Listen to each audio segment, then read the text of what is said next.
সংযুক্ত করছি যেটা হচ্ছে প্রথমে ভাইটা যদি একটু বলি, আওয়ামী লীগের তাদের জায়গা থেকে যদি আপনি বলেন, এখানে তাদের কিছু যেগুলো কুকর্মের দোসর কালপ্রিট, তারা কিন্তু এমন অনেকে আছে যারা ওই 5ই আগস্টের সময় বা একটু আগে পরে যে কোনোভাবে যে কারো সহযোগিতা দেশ ছেড়ে পালিয়েছে।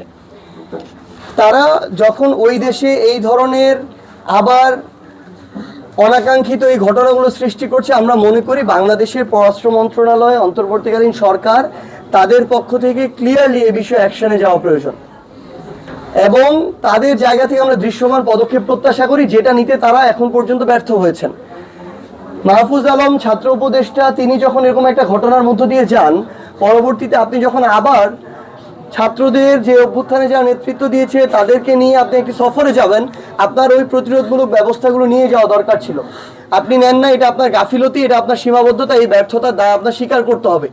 কিন্তু আমরা চাই এর পরবর্তীতে শুধু দায় বহন করে আর বিবৃতি দিয়েই যেন আপনার পদক্ষেপ শেষ না হয়ে যায়। আপনাদের স্পষ্ট এগুলোর বিরুদ্ধে দৃশ্যমান ব্যবস্থা নিতে হবে, আমরা সেটার দিকে তাকিয়ে আছি।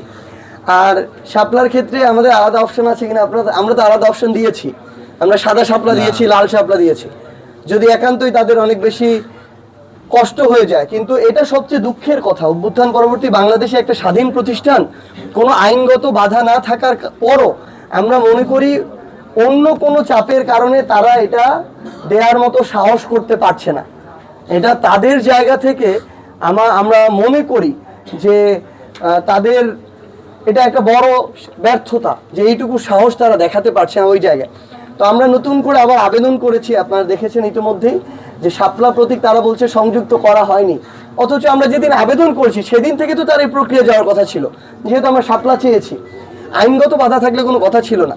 তো আমরা নতুন করে সংযুক্ত করার আবেদন করেছি আমাদের জায়গা থেকে, যেহেতু আরও আমরা মনে করি নির্বাচনের একটা বড় সময় আছে, এত সময়ের কোনো প্রয়োজন নেই এটা সংযুক্ত করতে। আমরা আশা করছি যে অভ্যুত্থান পরবর্তী বাংলাদেশে কারো সাথে কোনো প্রভাবকের দ্বারা প্রভাবিত হয়ে ইনজাস্টিস হবে না।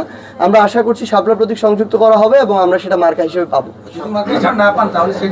আমরা পাবো, আমরা অবশ্যই পাবো।